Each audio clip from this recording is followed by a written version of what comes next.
In this video, I'm going to show you how to connect a Ricoh to a network. So, what you need to do, you need to connect the Ricoh Africio MP3301 to your PC. So you have to make sure that you have internet connection. So I'm going to connect my LAN cable right here, and when you see your LAN cable blinking, that means there's connection. I'm going to connect it to the router, right?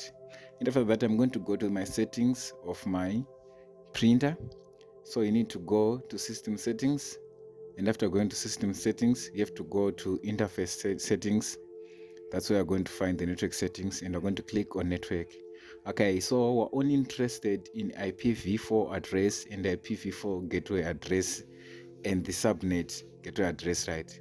So where are we going to get the IPv4 gateway address? We're going to get it from the router. So on the machine IPv4, you have to just put in numbers, right, which are related to mine, right? So to change it, you just go to and click on the numbers. So when you are done, you have to click hash, right?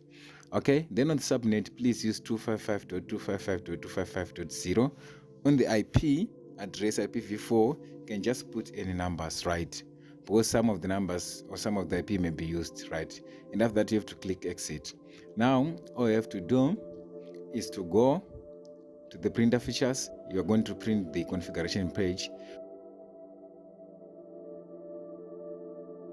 So we're interested in the IP4 and also interested in the host name, because the host name is easier to use than the IPv4. So now I'm going to go to Google and I'm going to download the official latest driver, right? You're going to download it on the official Ricoh website.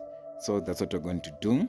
So after downloading it, all you have to do now is to create a folder where we're going to install our driver. So I'm going to choose the local disk C, because I think that's where my driver will be safe, right? I'm going to click my new folder and I'm going to name it drivers, right? You can just create a folder anyway, but I think I'm just going to create it right here. And after that I'm going to go to my downloads, right? And I'm going to go to my driver and I'm going to run it as an administrator. And when I'm asked to choose or to allocate my driver, I'm just going to choose the folder that I've just created, right? So I'm going to browse, go to my local C, and I'm going to choose the driver folder, right? So my driver is going to install, right? So now we're almost done. So all you have to do, just go to the control panel, right? And that's where we're going to go to add devices or add printers. You can access this folder using settings. And what we're going to do, we need to add a new device, right? So it depends on the Windows that you have. Some of you may be having Windows 10 or Windows 11. So I'm going to click on add device, and I'm going to click on my printer and listed. Now you need to add a printer using IP address or host name, right? So you have to click there. So now I do not use IP address, because the IP address will give me a headache. Because maybe the IP I'll be trying to use will be by someone. But for the host name, it's rare for host name to be used. So on the port name, you can just put 9100, right? You can just put the host name and just add 2. So it's going to detect my printer. And right here, I'm going to choose the model of your printer. So in this case, I'm going to choose Ricoh generic network. That's the model that I'm going to choose, right? Okay, yes, you can see there's a lot of printers right here.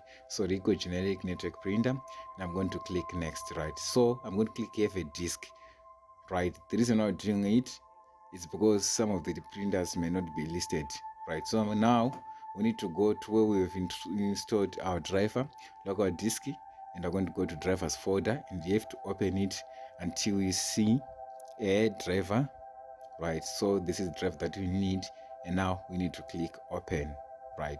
So after doing that, we're going to click OK. So this is our way of adding our printer, right?